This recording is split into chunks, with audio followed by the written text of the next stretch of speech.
10 ലക്ഷം ഈ ഒരു സംഖ്യക്ക് നമ്മുടെ ലൈഫിൽ ഒരുപാട് പ്രസക്തി ഉണ്ടെന്നാണ് ഞാൻ വിശ്വസിക്കുന്നത്.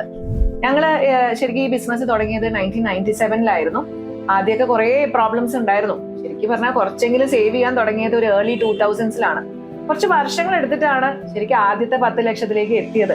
പക്ഷെ അവിടെ എത്തിയപ്പോ ഉണ്ടല്ലോ, അതൊരു വലിയൊരു മൈൽ സ്റ്റോണിൽ എത്തിയ ആ ഒരു സന്തോഷമായിട്ടുള്ള ഫീലിംഗ് ആയിരുന്നു എന്ന്.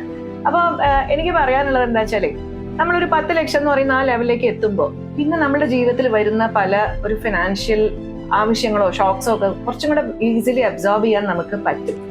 പിന്നെ പവർ ഓഫ് കോമ്പൗണ്ടിങ് അവിടെ നിന്ന് അങ്ങോട്ട് സ്പീഡിൽ വർക്ക് ചെയ്യാൻ തുടങ്ങും. നമ്മുടെ ഗ്രോത്ത് വേഗം സംഭവിക്കും. അപ്പോൾ ഒരു ഫിനാൻഷ്യലി ഇൻഡിപെൻഡന്റ് ആവണം എന്ന് വിചാരിക്കുന്ന ഒരാളാണ് നിങ്ങളെങ്കിൽ, നിങ്ങൾ സ്വന്തമായി സമ്പാദിച്ച് സേവ് ചെയ്ത് ഇൻവെസ്റ്റ് ചെയ്ത് ആ 10 ലക്ഷം എന്ന് പറയുന്ന ആ ഒരു മൈൽ സ്റ്റോണിലേക്ക് എത്തുന്നതാവട്ടെ നിങ്ങളുടെ ഫസ്റ്റ് ടാർഗറ്റ്.